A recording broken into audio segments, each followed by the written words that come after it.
Dr. Andrew Kambugu is the Executive Director of the Infectious Diseases Institute at Makerere University and also an infectious disease specialist. According to him, the first thing to do is to know the signs and symptoms of the disease. The key symptoms are a dry cough and a fever.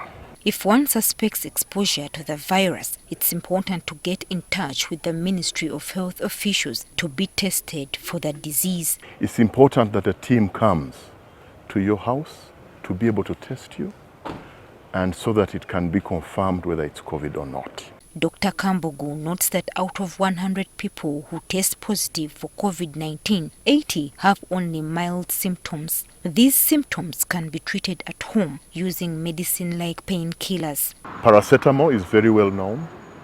Other people can use aspirin, but make sure you don't have ulcers before you use that.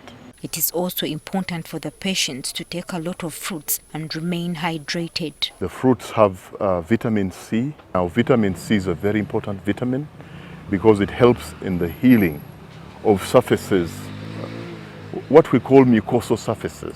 Because Uganda is a tropical country, Dr. Kambugu points out that COVID-19 sufferers may not necessarily need humidifiers. So if you started out with a fever and a dry cough, and you begin to see that you're short of breath, I think that's a good time.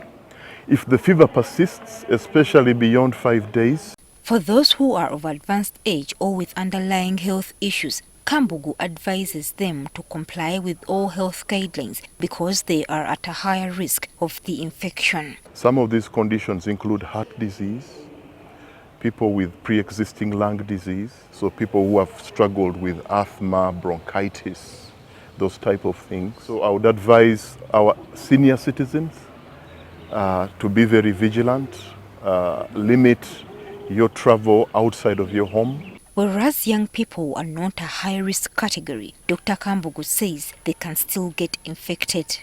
We're beginning to see younger patients coming down with very severe disease. And even though the numbers are few, you can't know whether you'll be one of those young people. Whereas a case of COVID-19 was confirmed in the country by the Health Ministry last night, health officials have urged Ugandans to remain calm and to instead follow the health guidelines that they were given if they are going to avoid contracting this disease. Joyce Nakato, NTV Weekend Edition.